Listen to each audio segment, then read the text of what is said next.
ابھی میں نے جو بیان کیا نا اس کا، میں نے کہا نا رمضان میں روحانی صحت بھی بنائیں اور جسمانی بھی. تو جسمانی صحت میں وہ جلدی جلدی کیونکہ ٹائم ختم ہو رہا تھا، دو چیزوں کو فوکس کر لیں. باہر کی چیزیں چھوڑ دیں آپ، جن میں خاص طور پر چینی اور کوکنگ آئل، ان دو چیزوں کو کیا کر دیں اپنی ڈکشنری سے نکال دیں. اب کوکنگ آئل نہیں کھائیں گے تو کیا کھائیں گے؟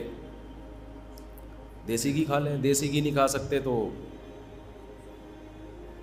کچھ بھی کر لیں، لیکن یہ آئل آپ کو نکالنا پڑے گا. اور چینی بھی مارکیٹ سے کیا کرنی پڑے گی؟ شارٹ کرنی پڑے گی.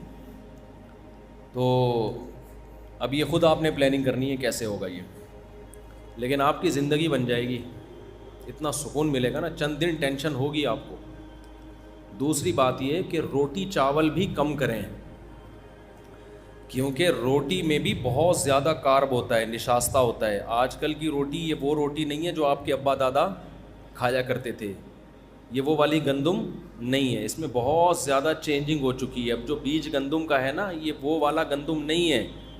پہلے گندم کی روٹی میں کارب کم ہوتا تھا اور دیگر چیزیں زیادہ ہوتی تھیں. اب وہ ایسا بنا دیا ہے کہ جیسے فارمی مرغی ہے نا، 6 مہینے میں سب کچھ، تو گندم بھی ایسا ہی ہے.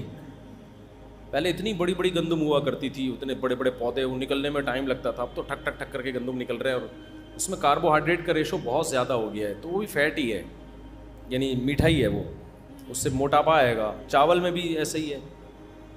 کم کریں، میں یہ نہیں کہہ رہا ختم کریں، کم کریں. تو جب آپ کم کریں گے تو پھر بڑھائیں کیا؟ بھائی آپ گوشت کھائیں زیادہ، گوشت کے پیسے نہیں ہیں تو یہ چاٹ ماٹ زیادہ کھا لیا کریں افطاری میں. چنے کی چاٹ ہو گئی، ان میں تھوڑا کارب کم ہے نا. لوبیا ہو گیا، لو بھیا کہتے ہیں نا، لو بھیا، تو لو بھیا، اب لوبیا کھا لو. آپ لوبیا کھا لو، سفید چنے کھا لو، اس کی چاٹ کھا لو، کالے چنے کی چاٹ کھا لو، اور اللہ بھلا کرے آپ کا انڈے منڈے کھا لو. یہ جو کیا کرو، کھجوریں کھا لو.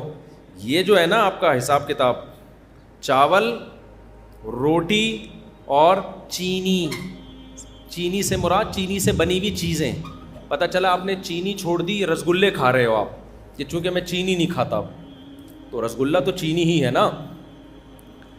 تو یہ چند چیزیں آپ رمضان میں تھوڑا سا ان سے ایوائڈ کریں. دوبارہ بہت لمبا بیان ہو گیا تو مختصر کر کے بتا دیتا ہوں.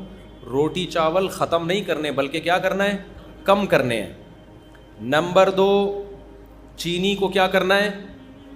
ختم کر دو چینی کو.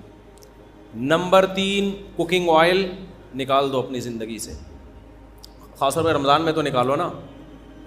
زیتون کا جو آئل آتا ہے نا، وہ پی لیا کرو. وہ نہیں ہوتا ایکسٹرا ورجن جو ہوتا ہے، اب وہ پینے میں، وہ بھی پکا کے نہیں کھانا ہے. زیتون کا تیل پکا کے خراب ہو جاتا ہے. دیسی گھی پھر بھی تھوڑا بہت پکا سکتے ہیں، زیتون کا تیل نہیں پکا سکتے. تو یہ آپ نے رمضان میں چند کام کرنے، کوکنگ آئل کو نکال دیں، چینی کو نکال دیں، روٹی چاول کم کر دیں.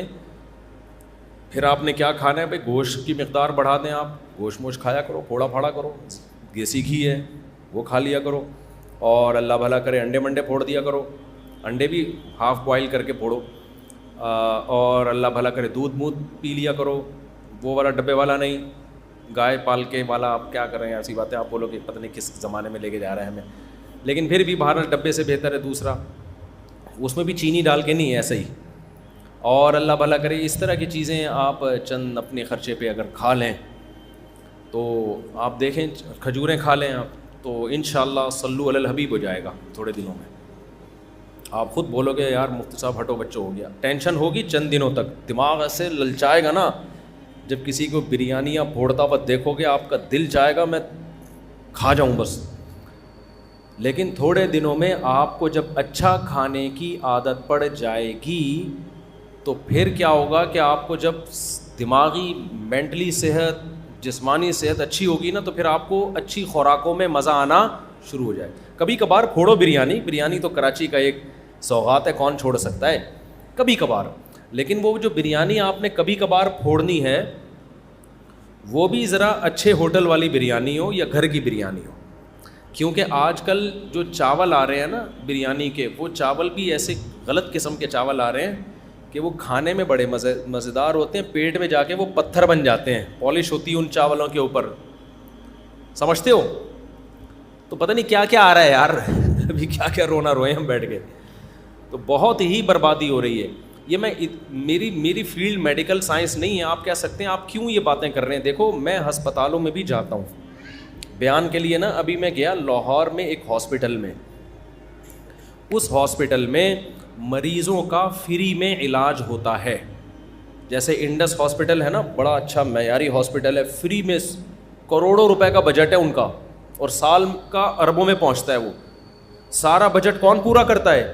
پبلک. لوگوں کی زکاتیں ہیں, صدقہ ہے, خیرات ہے, ان سے مریضوں کا فری علاج ہوتا ہے انڈس ہاسپٹل میں. اسی طرح لاہور میں ہے الحجاز ہاسپٹل, وہ بھی فری علاج ہوتا ہے وہاں پہ. تاجر بڑے ایماندار وہاں کے. میں گیا, میں نے وہاں جا کے ایک چیز دیکھی, ڈائلسس کے جو پیشنٹ ہیں اس میں گیا, لائن سے لوگ لیٹے ہوئے ہیں, جوان آدمی گردے گنوا بیٹھے ہیں اپنے. شوگر کے پیشنٹ کو دیکھیں گے, ینگ لڑکے 35 سال 40 سال شوگر کے پیشنٹ. ہارٹ کے پیشنٹ کو آپ دیکھیں گے, ینگ لوگ, جوان لوگ ہارٹ پیشنٹ. کروڑوں روپے کا لوگوں کا سرمایہ زکاتوں کا ان مریضوں کے علاج پہ خرچ ہو رہا ہے. انشاءاللہ ثواب ملے گا, اچھی بات ہے, علاج ہونا چاہیے بھائی. گورنمنٹ اپنی ذمہ داری پوری نہیں کرتی, چلو عوام. لیکن میں نے وہاں مینجمنٹ سے کہا کہ اتنے کروڑوں روپے ان لوگوں کے علاج پہ خرچ ہو رہے ہیں, تو کچھ سرمایہ آپ وقف کریں لوگوں کو اویئر کرنے کے لیے کہ بھائی ڈائلسس کے پیشنٹ بنتے کیوں ہوں, ایسے کام کیا کر رہے ہو کہ 40 سال کی عمر میں تمہارے گردے جواب دے گئے ہیں, تو کچھ پیسہ اس پہ بھی تو خرچ ہونا چاہیے. ابھی پھر مجھے غصہ آنا شروع ہو رہا ہے, تاکہ قوم کا یہ پیسہ کسی اور جگہ استعمال ہو نا. دیکھو دوبارہ سے, ابھی سمجھ میں نہیں آیا. آپ کے پاس 4 لاکھ روپے ہیں, آپ نے کسی غریب پہ خرچ کرنے ہیں, کسی مستحق پہ. 4 آدمی ایسے نکلے جو برگر کھا کے, پیزے پھوڑ کے, اور کولڈ ڈرنک پی کے, سگریٹیں پی کے, چرس پی کے, اور بالکل نیچر کے خلاف لائف اسٹائل اختیار کر کے چاروں پیشنٹ بن گئے شوگر کے اور گردوں کے. ٹھیک ہے نا, وہ چاروں کس کے پیشنٹ بن گئے؟ شوگر اور گردوں کے. آپ نے 4 لاکھ روپے ان کے علاج پہ لگا دیے. ٹھیک ہے, آپ کو نیت کا ثواب ملے گا انشاءاللہ. لیکن عقل مند آپ کو مشورہ دے گا کہ یار یہ جو 4 آدمی پیزے پھوڑ رہے ہیں اور صبح شام بوتلیں چڑھا رہے ہیں, پان گٹکے کھا رہے ہیں, سگریٹیں پھونک رہے ہیں, ان کا بے تحاشا پیسہ ان فضول چیزوں پہ خرچ ہو رہا ہے.